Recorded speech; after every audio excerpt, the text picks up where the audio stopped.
this workshop, we are going to be really drilling down on what does it actually mean to do my resume and also do my cover letter and to apply for jobs. We're also going to talk about some of the advantages of networking. We're going to understand and really drill down on why it's important to leave some of the experience off of your resume. And then we're also going to talk about some of those common pitfalls where they'll respond to you and they'll say, I'm sorry, we didn't pick you at this time because we feel you're overqualified. We're going to talk about what that actually means and what they're actually saying to you. And then we're going to talk about keeping the momentum going. Part of looking for a job is a job. I always say it's one of the toughest jobs too. So let's get into this. Part of the good news that is happening is, before we get started, I would like for you to put in the chat, just in one word, describe how your job search has been going so far. Now, please don't use inappropriate words or something that you wouldn't use at a professional interview. But if you could just put one word in, and Sandra, if you wouldn't mind turning your camera back on and just telling me what people are saying. You know, folks, too, one thing I wanted to let you know is that I don't pay attention to the chat. The reason is because I get distracted by it. So I don't want you to be offended if I'm not reading the chat. Sandra is helping me with that. So Sandra, could you So just pop out a couple words? a Yeah. lot of slow, a lot of challenging, a lot of frustrating, a lot of rough, um, a lot of Yes. busy. Yes. Someone said new, a couple people said new, Okay. difficult, Okay. hum, Yes. You know what? slow, a lot Thank of you. taxing. So, Yes. so, Yes. Boy, so, isn't that the truth? You know, so like I said earlier, looking for a job is a job, and it's very, very frustrating sometimes because one, you don't know for sure what they're asking for. Two, you don't know for sure what to put on your resume. You don't know for sure what to say at the interview and how to actually go about making it so that you're a good candidate and presenting yourself that way. So, one of the things I want to point out to you is that Harvard Business Review is saying right now that historically employers did not pay that much or close attention to a person who was over 50 years old. Um, Here is what has changed. It's all based off of supply and demand. And what has happened is that employers are being forced to take a look at a person who is older because they can't find anybody to work for them. In addition to that, we seasoned employees have raised the bar when it comes to our wisdom. So, one of the sayings that I always use is that, the wisdom that I have, I paid a high price for. But in turn, I know that I can use that wisdom to make you, Mr. or Mrs. Employer, a lot of money. And in turn, I'll make some money too. Most of the people that are interviewing nowadays are saying, what you gonna do for me? What's the pay? What's the benefits? Do you know that a lot of younger generation people they do a lot of job jumping? And it could be for as little as a quarter more an hour. They don't look at benefits necessarily anymore. There's a lot of priorities that have changed, but the employers haven't. So the employers still want you to come to work and be dependable. Another thing that is very important with what I call us as seasoned employers is that we have great soft skills. So we have the ability to adapt. We're flexible. Tell me when I'm interviewing you that you love to learn. Tell me that your education plays a part in this, that your stable life plays a part. How about life balance, that you've learned how important that is? To be able to be the best employee possible, you've learned how to balance work and your life and to how to keep them separate. A lot of people don't understand that anymore. What has changed since you last looked for work? So, one of the things that has changed in a drastic way is that we match your skills to the skills that are listed on the job description.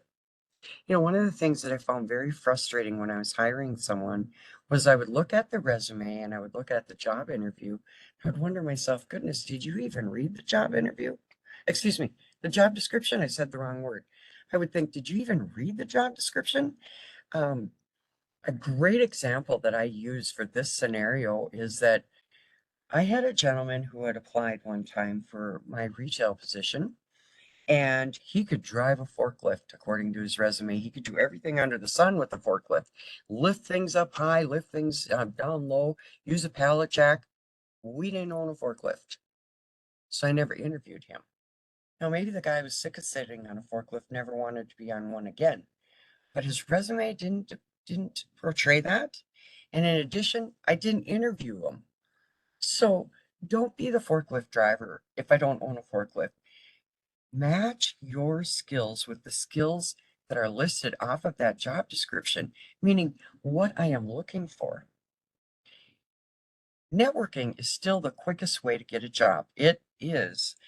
It's still based off who you know. So one of the things that I find when I'm working with you and you've been looking for a job maybe for a little while is that you tend to get discouraged. Even your body language changes. You're not carrying good eye contact anymore. Your shoulders are forward. Like, oh, you're talking negative to yourself. You're saying, I'm too old, or back in my day. I talked to a gentleman recently and he was a couple of years younger than me. He didn't know that. We were talking on the phone. And I was listening to him and he was using all those statements about, yeah, I'm, really getting old and back in my day and I don't do things that way anymore, or that's not the way I was taught. And I said, do you know that you have referred to your age 9 times in this phone call? And now I had only talked to him maybe at the most 2 minutes. He says, what are you counting, Glory? I said, absolutely right, I am. For one thing, you're 2 years younger than me. And second off, um, as we age, our brain doesn't freeze. We don't lose all the skills and all the wisdom that we have. Society may treat us that way, that we're getting that too old to learn. I hate that saying where it says, can't teach old dog new tricks. That's not true. I happen to have an old dog and he learns all kinds of new stuff. Point is that the wisdom you have, don't talk yourself out of me hiring you. I hired a person one time that I did not know how old she was. Age discrimination is illegal, but it happens all the time. But do you know that she was 72 years old when I hired her? And I had my other work colleagues come to me and say, what, did you hire her because you felt sorry for her? No, I hired her because she convinced me she's the best person for the job. And do you know that she is still working in that role? Isn't that amazing? She convinced me she's the best person for the job. When you're interviewing or even on your resume, are you convincing me that you're too old for the job and that you are not able to do the job and that you're just wasting all of our time, including yours? So when you're networking, I want you to lift your head up high, throw them shoulders back, and everybody that you run into, I want you to say, I'm looking for a job. Do you know of anybody that's hiring? I'm looking for a job. Do you know of anybody that's hiring? Let people know. And then teleconferencing. Boy, that's a huge change. We are doing teleconferencing right now. But I want to talk to you about how interviews have changed, where many, many times you're going to be asked to do a virtual or video interview. That's part of what we're doing. Part of the reason that Sandra and I have you write something in the chat is because many of you have never done that before. So you're getting some experience on what it's like to write something in the chat. Now, let's talk about this tea table. You guys, I absolutely love this slide. And the reason that I do is because I use this slide when I'm writing my cover letter and also when I'm doing my resume. So I literally take a blank piece of paper and draw a T right down the center of it. Now, what I do is I take on the left-hand side, right, coming directly off of the job description. I just pick 3 bullet points. So you can tell this job is looking to recruit team members, experience in human resources, and work with various departments. So how I line my skills up is that I exceeded all recruitment goals by attending job fairs and sourcing new applicants from various job boards.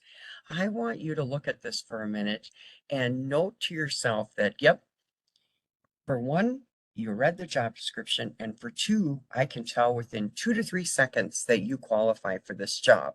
I also take this information and place it right on my T cover letter. If you don't know what a T cover letter is, Google it after this workshop.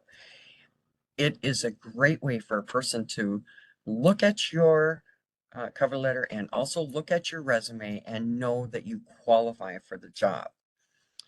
Now, in addition to that, I want you to ask yourself, if I were to look at your resume right now just the way it was, could I figure out how old you are? So I have people who have been, I'm just going to use this as an example, they've been in construction for over 30 years, and they get very mad at me. They'll say, really, Glory? So you're telling me I've been in construction for over 30 years and I can't put that on my resume? Yep, that's exactly what I'm telling you. First off, your resume is only a snapshot. It's only a snapshot of your work experience. It's going to line up with what the job is looking for. So you're only going to put on your resume what the job's looking for, and you're not going to present yourself as being overqualified, even though you may be. I have a lot of people who are working, they worked high level their whole life, and now they want to get into something where they're not the vice president anymore. They just want to go to work, do a great job, and come home and not have all that additional stress. So then you don't want to put your job title as vice president on your resume, because right away the person's going to say, okay, so if you were a vice president at this job, why would you want to come and work at a retail position? Ask yourself if the skills that you did years ago still apply to the new position. I'll give you a good example. I had a gentleman who he was a truck driver, but it was 20 years ago. He was not going back into truck driving, but he insisted on having it on his resume. He called me up one day and he said, Glory, I'm not getting any interviews and I don't know why. And I said, well, I think it's because you still have that truck driving that you did over 20 years ago on your resume. Tell me why you want to keep that on your resume. He said, well, I'm very proud of it. Worked very hard to get my commercial driver's license. I said, I understand that. But unless you're going back into truck driving, the person who's reading your resume is thinking, well, as soon as you get a truck driving offer, you're going to bail on me and go back into driving truck. If you're not going to be a truck driver, take it off of your resume so you get the interview. I've even have told people, it's great to be proud of your resume and to go back those 30 years, but then take that resume and frame it. Hang it on the wall, look at it and admire it, but don't be sending it out to apply for jobs, because that may be the only reason you're not getting interviewed, is because the person is thinking to themselves, well, I want to hire a young whippersnapper. And if you've got over 30 years on there, and I am just, figuring out you maybe started working at 19, 20 years old, you've got to be in your 50s. And key is your resume is to get you the interview. Now, once you're at the interview, now you can convince me why you're the best person for the job. And I can't just throw you away like I did your resume. So again, sometimes we are accidentally doing some of these things to ourselves, and it's based off of because we just don't know any better. In addition to that, years ago, I was taught you do one resume and you just send that out to everybody. What we do now is we tailor our resume towards the job that we're applying for. So if you want more information on that, I'd like for you to attend our resume workshop. But make sure that you're doing that you're showing the employer that you are the best person for the job because you read the job description and you've got all of the skills that you have that the employer is looking for on your resume.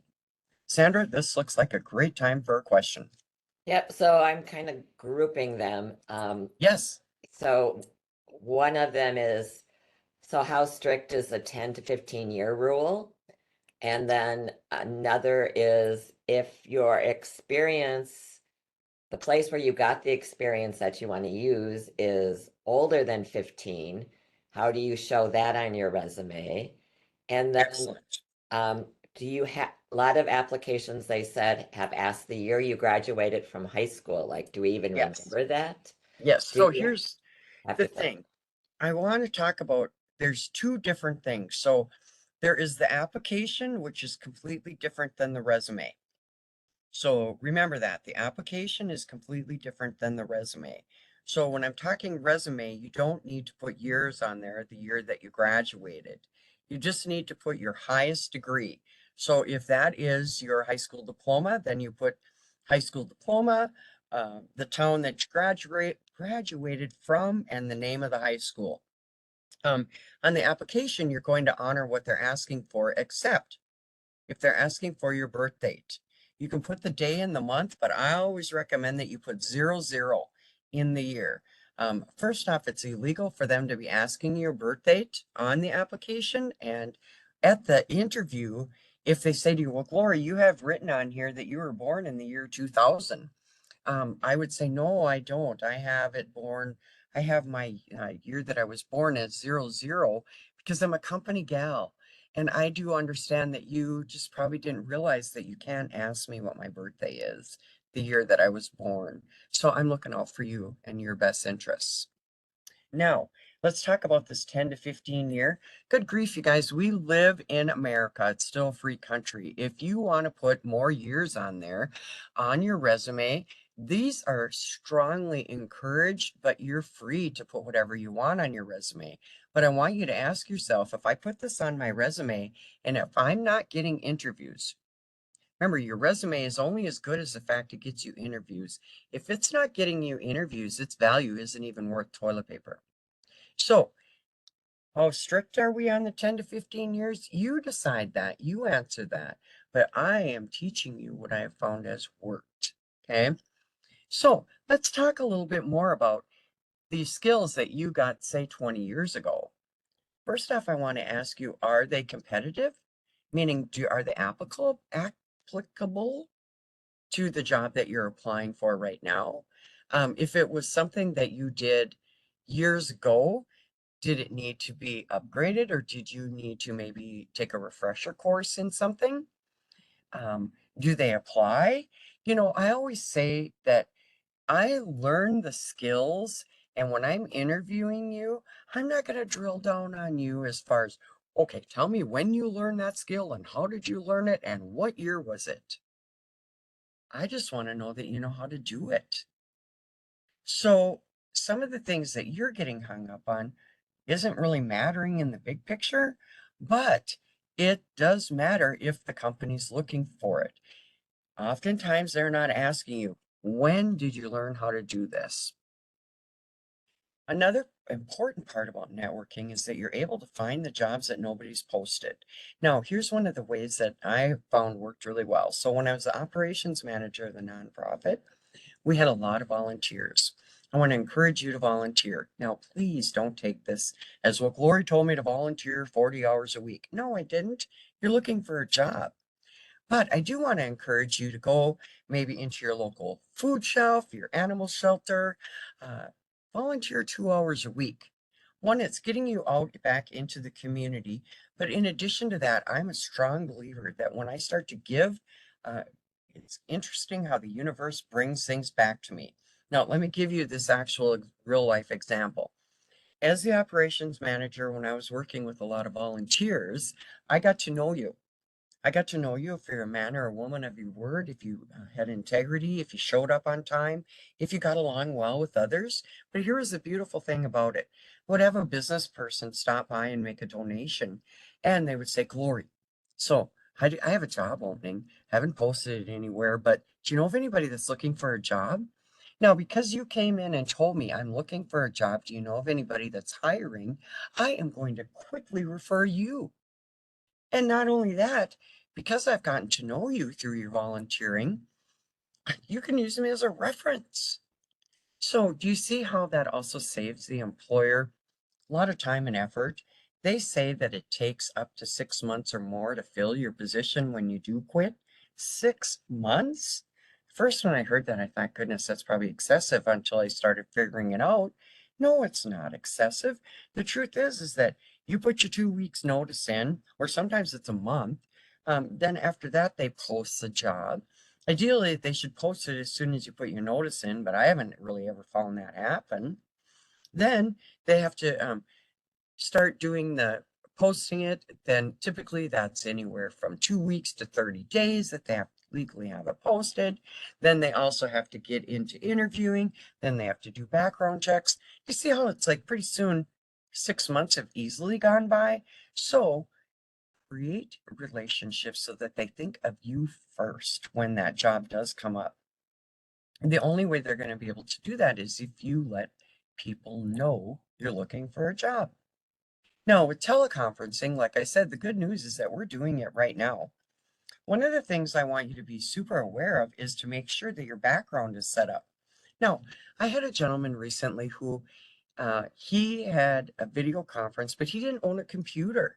So he called me and he's like, Lori, so I told him I could do this video conference, but I don't own a computer and I don't have a camera and I just faked it.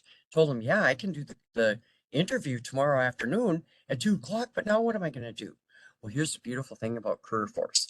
When you're done with this workshop, if you haven't been to your local Career Force, I want you to pay attention to where your closest Career Force is to you, but you can come in and use our equipment. So what he did then was I set him up with a interview room so the door was closed. We also did a mock interview, which that's another one of the resources we have available for you. Um, and then I also talked about his background. So I want to talk a little bit about my background.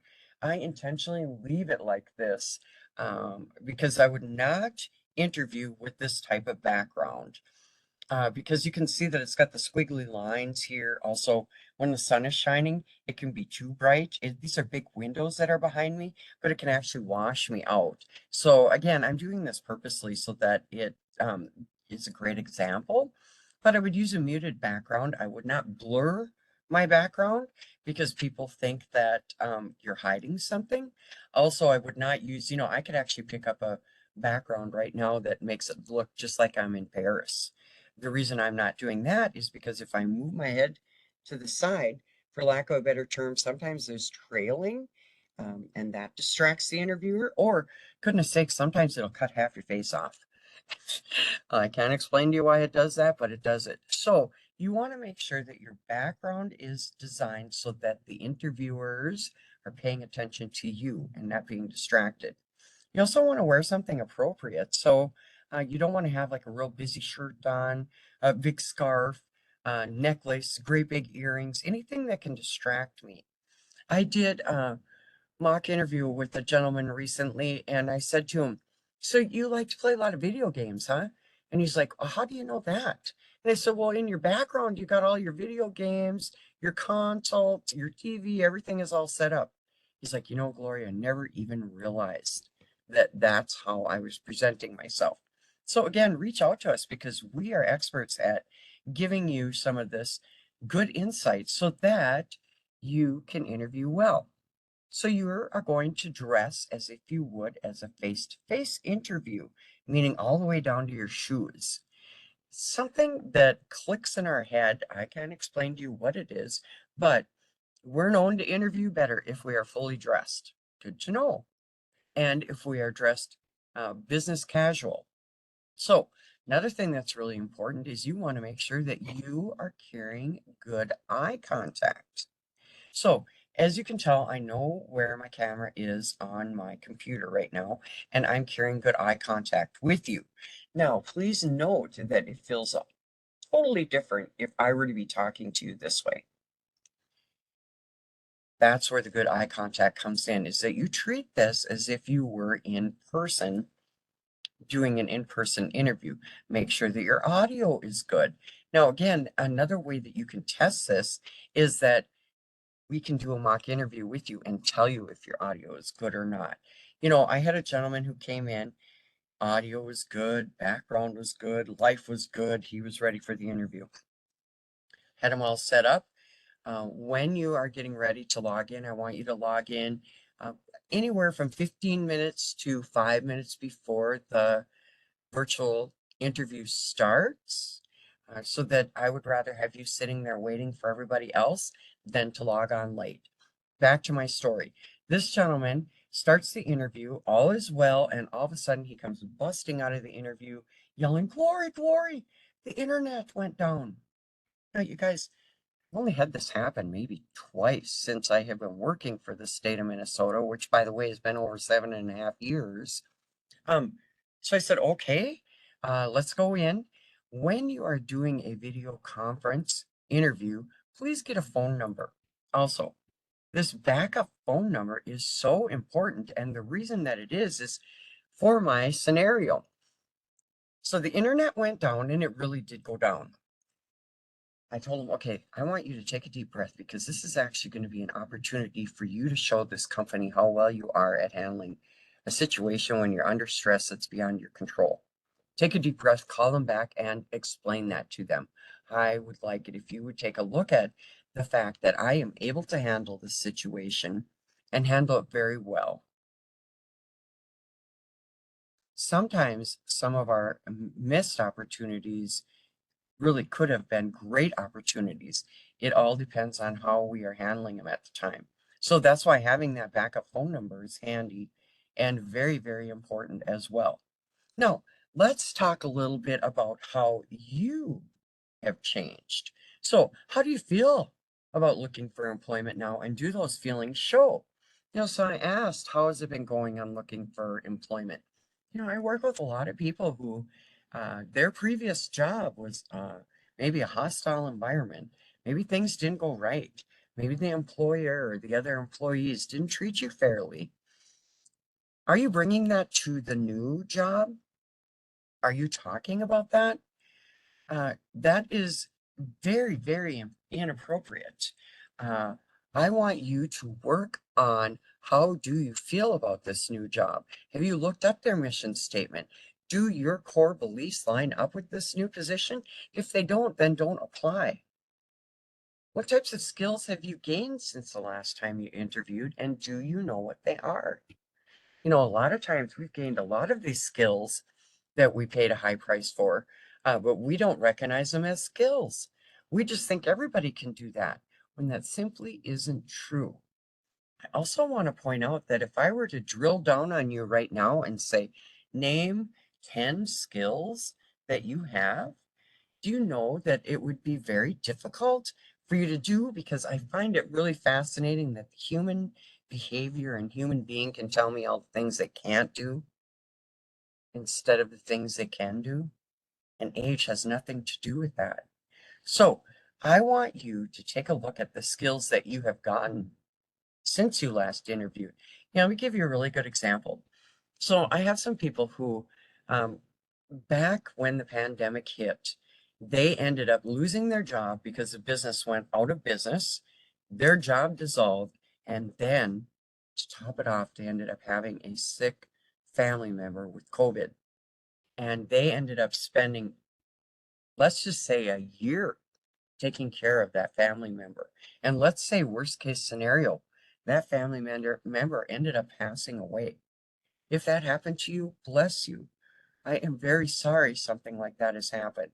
But I want you to think a moment of all the skills that you learned in that year as being a caregiver.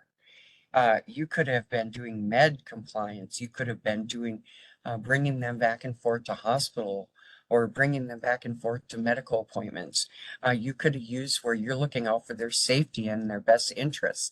All of those are skills that you have acquired and honed into that may apply to the new job that you're looking for. I have people say, well, I haven't worked for a year. Well, what have you done for the last year? Well, I've taken care of one of my loved ones. I'm sorry, but that's still working.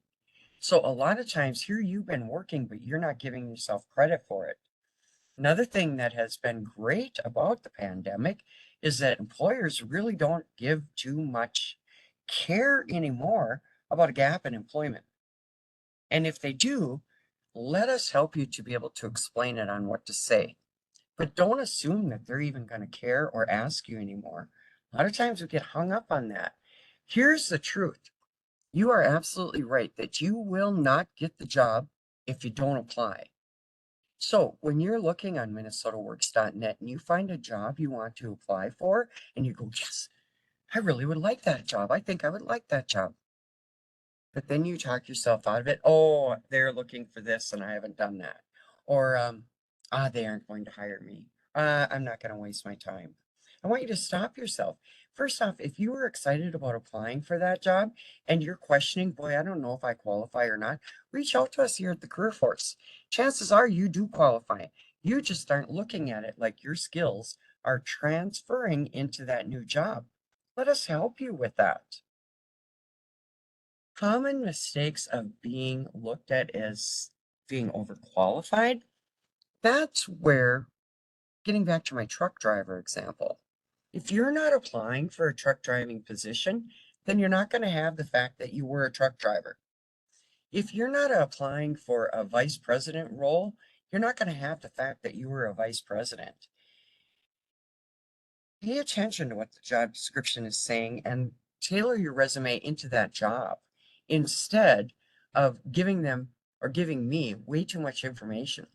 I don't know. We were taught years ago that when you're doing a resume, you want to put your most recent job and go all the way back until your very first job you ever started. We don't do that anymore. We're going to put the jobs on there that apply and only the jobs that apply. I want to encourage you to do a combination resume where it's not chronological, meaning your first most recent job going back. Instead, you're going to put a combination which shows your skills first, has your work experience down at the bottom. Know that looking for a job is a job. It's very easy to lose momentum. I want you to reach out to us if you're feeling like, you know what, this looking for a job is too overwhelming for me and I'm stuck. We understand that. We also know that it's difficult to keep that momentum going, so let us help you with it. I also want to challenge you on, is your narrative negative? Are you saying to yourself, I'm getting too old to go to work? Well, then why are you applying for jobs? If that's the truth, go apply for disability or SSI or SS Social Security or whatever else is out there. But are you ready to go back to work? Are you going to convince me you're too old for me to hire you? And you know that a lot of times you're younger than me. In addition to that, I want you, if you really believe in that, I want you to do a little bit of studying on uh, neuroplasticity and what they're actually showing due to technology. They're showing that what you tell yourself, your cells and your brain lines up with it. So if you're telling yourself, I'm getting older and older every day, guess what? You are. Now, here's what I tell myself. I'm getting younger and younger every day. When I look in the mirror, I see a younger me. Now, does the clock line up with me? No. Do I care? No. What matters is that I'm the best person for this job. I know it, and I believe I can do a job of excellence. So I convince my employer of that so that they can hire me and they know that the job is going to be done the way the employer wants it done. And then also, are you updating your skills? This is a true story about me. When I was interviewed for this position, they asked me, Glory, what is one of your weaknesses? And this is really true. One of my weaknesses is Excel spreadsheets, not my favorite thing to do. So I told them, one of my weaknesses is Excel, but I want to let you know that I will do a refresher course before my first day of employment because I do understand how important an Excel spreadsheet is in documenting the work that I will be doing. Do you know I got hired? They didn't ask me if I wanted to create or knew how to create an Excel spreadsheet. What mattered was that I'm willing to do a refresher course before my first day of hire, and I got the job. Sandra, So there's a lot perfect of time. reasons why people don't apply for jobs in the chat. And Okay. one of them was if I don't meet all the requirements and some of the preferred, I don't apply. Ooh, Another one let's is stop. Jody. Wait, stop right there, Sandra, because that's a really important one. So, you guys, if you are not meeting the minimum qualifications, then that does mean you don't qualify. But the preferred is preferred. So, here's how I want you to remember it. I'm a farm girl, and how I look at things is that minimum qualifications is the steak and potatoes. The preferred is the gravy. I would prefer to eat my steak and potatoes with the gravy, but I don't have to. I can still eat steak and potatoes without the gravy. So, meaning the minimum qualifications, that means you must meet those, period. But the preferred is the gravy. They prefer you have them, but if you don't, no problem. You can still apply. Now, again, when you're questioning this, reach out to us because sometimes you still qualify. You're just not looking at it correctly. You're not using that ability to transfer those skills. Sandra, I'm sorry. I know I interrupted you. Did No, you no, have no, more no, questions? that's fine. Okay. Another issue that some people are coming up against is that a lot of the positions ask for a BA or a bachelor's degree. Mm, It doesn't matter if it's in dance or basket weaving or underwater talking. right. Um, and they don't have that. So how do you work around that? You don't. You don't. So there are some jobs out there that require a bachelor's degree, and there's no way you can get around that. Now, Governor Walz came to the table and he said, listen, a lot of you employers are requiring bachelor's degrees and it's not necessary anymore. So he's really done a push, even through the state of Minnesota, all of our positions that we have open. He has said, remove the bachelor's degree if it's not required. But there are still uh, some positions out there that require a bachelor's degree or higher, and those requirements are set up by the state of Minnesota, meaning that they are law. So you can't fluff on some of them. Now, there are some roles out there where it may say bachelor's degree or experience. That's different. So again, when you're coming up against some of these, if you have a question, reach out to us and we can tell you very, very quickly on whether you can still apply for that job or not. Sandra, did you have one more question? No. Okay, rock on. All right, so let's talk a little bit about being listed as or being seen as overqualified. I think you guys are getting this where it's listing too many accomplishments or the unrelated accomplishments, so the truck driver or the forklift driver. Um, how do you talk? So I think I've gotten this straight and really clear to you. Are you telling me you're too old to work? Are you telling me you're too old for the position? Are you listening when I am asking you a question? I always say the good Lord gave us one mouth and two ears for a reason. Um, are you behaving like you did when you were in charge? So, if I'm interviewing you and you're saying stuff to me like, well, that's not the way I was taught, or in my day, that's not how we do it. I want to challenge you a little bit. First off, if it's not illegal, what do you care? If I want you to do a job a certain way, then do the job the certain way. And here's what I suggest that you do. Show me that you're a person of your word and that you're an excellent employee and that you work and take pride in your work. And you know what? After you've been there 3 months, you have now earned my respect. If you have a better way of doing something, now I'm going to listen to you. But you don't come to the table the first day and say, well, that's not the way I do it, or that's not the way. Do the job the way the employer wants it done and then share your wisdom as you earn the respect. It all works together. Another piece is that we've talked about is that losing momentum. I'm all about awareness is the key. And goodness, if I'm aware that looking for a job is a job and that I might run the risk of getting really tired of doing this, well, Glory said in that workshop that that's part of it. So I'm going to push through. Do you know that the hardest part about doing a resume is just starting to do it? I always say that, okay, so if you're struggling with doing a resume, at least get your name, the town you live in, your email, and your phone number on that resume. Key is to start. Then you'll find how the rest of it will just start to flow. And if it doesn't, reach out to us. Is your narrative negative? Are you talking negative to yourself? Are you talking negative to other people? Let's talk about not updating your skills. One of the wonderful programs that we have is what's called the Dislocated Worker Program. You can reach out to your local career force and see if you would qualify for that.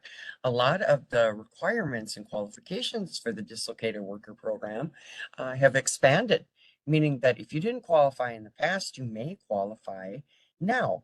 But let me just give you a brief overview of what it is. Dislocated Worker Program is a short-term program that maybe you wanted to get a certificate in Excel. This program may be able to pay for that. Or let's say that you had one class away from getting your bachelor's degree. Uh, the dislocated worker program may pay for that class, knowing that you're not going to qualify for financial assistance for just one class.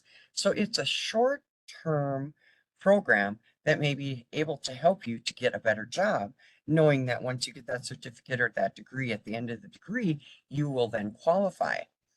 One other wonderful resource out there is Coursera. Now, I want to also use some caution with Coursera. I like Coursera because you could get a certificate in uh, Outlook, Microsoft Word, free. But one of the things I don't like about Coursera is there's always a pop-up box that comes on and says, do you want to register for a monthly access to all of these free courses for $49 a month? Well, you know what, if you don't have a job, $49 a month in addition to your already bills could be too much. So I'm not encouraging you to sign up for that monthly fee, but you still can use Coursera and dig around in it carefully and find a lot of the resources they have are free, and a lot of their certificates are free as well. So we are down to 15 minutes, and I am hoping that you guys have some great questions. One of the nice things about this workshop is that we do allow some time for those questions, and now's a great time to get them in. So, Sandra, I also am going to have you put in the chat here um, uh, coming to work for the state of Minnesota. And so that website is mn.gov backslash mmb backslash careers. So it's mn.gov backslash mmb backslash careers. So I would like for you to take a look at some of the positions that are available through the state of Minnesota, because we have many positions that just might fit in perfectly. And we don't care how old you are. What matters to us is that you can come and do the job and do a good job at it. So Sandra, I'm ready for some questions. So there's a specific question about dislocated worker, and I know that each location does it differently. So what Yes. I'm going to be sending out a link to Career Force locations, and I would just contact your location directly for that information. Um, Yes, thank you for that, Sandra, because just like she said, every location does it differently. It's not that um, they pick out what they can and can't do. It's driven by the program itself. So each location has different resources that are available. So reach out to them. um, so do you have any tips for locating jobs, Mm, especially remote jobs? yes. So one of the places that I want you to go is on minnesotaworks.net.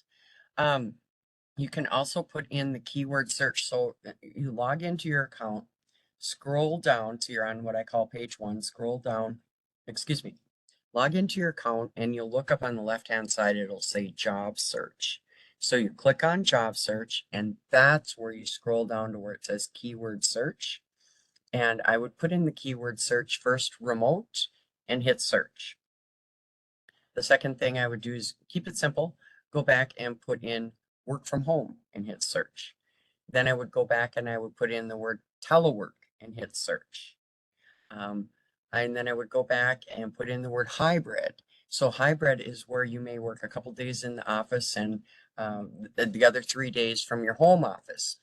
One of the things I also want to let you know is that when you're looking at those state of Minnesota jobs, if it says location St. Paul, and you say, I'm not driving down to the middle of St. Paul every day, well, I want you to go into that job and look at the job description, because it will clearly say there, this job may be eligible for up to 5 days telework. So that means that you're maybe going down to the heart of St. Paul maybe once a month, if that. The rest of the position would be remote or working from home. Now, I also want to let you know that if you're interested in doing remote work, the only mandated piece to that is that you must have reliable internet. So I work with a lot of people who live in rural areas and they don't have internet. Then you can apply for a remote job. Do you see how age has nothing to do with this? But that is one of the requirements. Another question is, I built projects in the field I'm transitioning into. Should I list them as my work experience? So maybe it So was outside of a job. it's difficult for me to answer that question because I'm not actually looking at the job description that you're applying for. So remember that if you have built some of these programs, that is very, very impressive. But is that the type of job you're looking for, where they want you to build some programs within their agency? Or are you applying, for lack of a better term, a lower level position where you're going to be actually going in and implementing what's already been built? Then, of course, you don't want to talk about how you built some of these programs because it may be looked at like you're going to come in and try to change things. When I'm working with these employers, I ask them, what is the most important thing to you when you're hiring someone? They always say two things in one form or another. The first thing they say is their reputation. They say, Glory, I have worked very hard to build this great reputation, and I am not willing to sacrifice it for anybody. So that's why you don't want to go in and talk negatively about the employer, or you also don't want to um, bring anything negative to the table during the interview. But then the second thing is they say to me, when I'm interviewing someone, I'm trying to figure out, do they get along? Do they get along with everybody? Do they get along with the great employees I already have in place? Or are you going to come in and are you going to upset the apple cart? You won't get hired based off of that. So ask yourself, am I a person who gets along well with people? Or do I have some things I need to work on here before I go to the interview? And if I don't know how to work on them, I'm going to reach out to the career force and really have a good heart to heart conversation about it and help me to do some transformation on how to actually hear those valuable words. We'd like to offer you the position. Sandra, I'm ready for another one. Can you ask questions at the interview? And how important is a cover letter? So I always say that a cover letter, you give the cover letter when they're asking for one. So it can be very important. But also, I've talked to employers recently who they've said to me, so Glory, if I don't ask for a cover letter, I don't want one. I'm like, okay, um, what do I tell my people who are applying then if they do send you a cover letter? He said, I look at it like they struggle with following directions. I'm like, well, good grief, that's good to know. So the rule of thumb is that when they ask for a cover letter, you're going to give it. Now, when you're applying for some of these higher level positions, they may not ask for a cover letter, but I still would give them a cover letter because it's a higher level position. So again, when you're in doubt here, reach out to us, but uh, use your best judgment. And sometimes it's gray area. The thing that I want you to be aware of, though, is that a lot of times they don't read the cover letters. So when I would end up getting, I'd have one position, and it used to be, it's not this way anymore, but I would get 50 applications with 50 cover letters and 50 resumes. I didn't read your cover letters. And, sometimes they took you 2, 3 days to do. So know that your cover letters aren't always being read. Then we add on to the AI, okay, which is artificial intelligence. They don't always read your cover letters either. So you want to make sure you're staying within what the job description's asking for. Sandra, I'm ready for another one. So the other question I asked was, is it okay for you to ask questions at the interview? Thank you. So the answer to that is yes, but I want you to be very, very hypersensitive to who your audience is. And what I mean by that is you want to make sure that the questions that you are asking, the audience, whoever's interviewing you, knows the answer. So I'll give you an example. I think this is a really great question. So could you tell me what my typical day would look like in this role? I think that's a really great question. But someone from human resources who's interviewing me might not know the answer. And now I have accidentally made that person say, that's a good question, Gloria, but I don't know the answer. And the person who's interviewing doesn't like saying, I don't know the answer. But the question that you for sure want to ask is, when are you looking to fill the position? Or what would be my next steps for me to be hired with this company? there's all kinds of great questions. But if the person who's interviewing you doesn't know the answer, don't ask the questions. Hopefully they know when they're looking to fill the next position. And if they don't, I want you to say, well, is there somebody else that I could reach out to? Or let's say they say to you, well, Glory, we've got a few more interviews we need to do this week, and we're hoping to fill the position by the end of next week. What I would say then is, okay, could I reach out to somebody in the event that I don't hear from somebody next week? I know how time can get away with everybody. And I'm so excited to start this job that I'd like to at least have a contact person just in case you need to get a hold of me. Yeah, you can go ahead and call Vicky or you can email Sandra. Okay. So my point is you want to ask, who should I get a hold of? Then another thing that is super, super important is to please send out a thank you. So you can either email them a thank you if that's how they were contacting you. My favorite is to go to the dollar store and get a thank you card that's blank on the inside. And I tell them, thank you for the opportunity to interview for, and I name the job. I look forward to hearing from you. Sincerely, Glory Mitchell. Then on the opposite side, in this side, this thank you card, I have my email and my phone number. So they don't have to look it up. It's going to be very easy for them. Get a hold of me and let me know that I have gotten the job. There's a question about letters of recommendation. Yes, excellent. Letters of recommendation, I always recommend that you bring them to the interview. Now, there are some positions that will ask you to upload your letters of recommendation while you're doing the application process.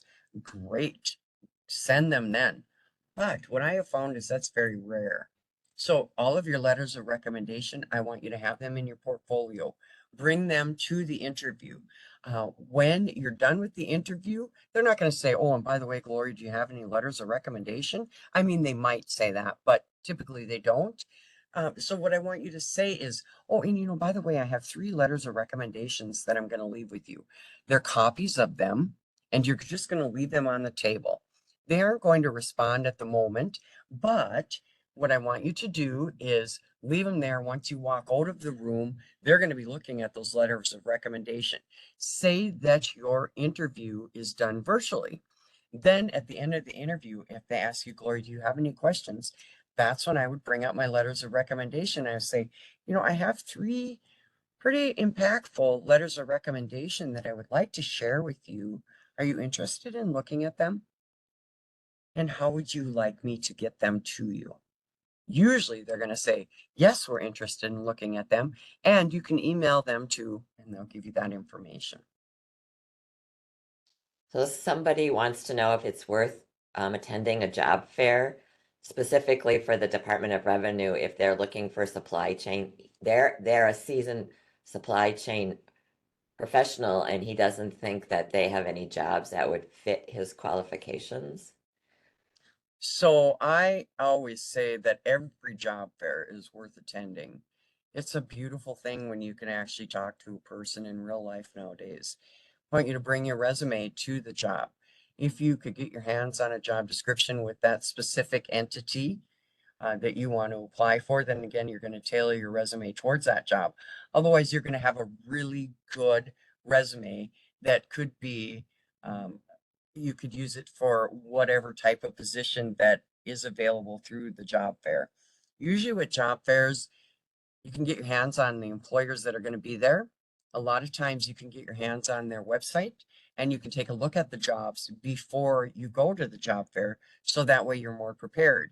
What I typically do is I have one with ABC Supplies going to be there and there's a job I want to apply for. So I've got my tailored resume I'm going to give to ABC Supply and I titled it ABC Supply. Then I also have C, D, and E over here that I want to apply for. So I've got a tailored resume for that. Usually when you've got a job fair and you have 12 employers that are there, not all 12 of those jobs you're going to want to apply for, but you can handpick which ones you want to go after and go after them. In person, I believe, is always great. When the employers, it used to be a lot of employers would do job fairs just for marketing and to get their brand out there. Now, most job fairs, we only allow them to come if they have open positions. and they're ready to hire. Sandra, I think we got time for one more question. Someone wants to know the importance of a social media presence. They're not Oh, into it at huge. all. Hugely important. So please have your Facebook be appropriate. When I was a hiring manager, I was instructed and taught how to check your social media.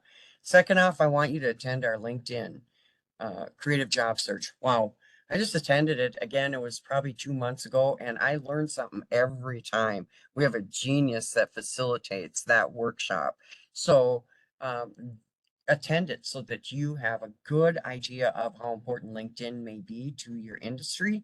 And then he talks about all different types of social media and how it can be impacting you. And again, age has nothing to do with this. So, you guys, it's 11 o'clock sharp. I am delighted that you were able to attend today. I hope that you ended up getting some nuggets. Please check out Coming to Work with Us. We have great work colleagues and excellent positions that are open. And I am excited to see you back out in the working world. Come on board. And again, thank you for attending. Bye.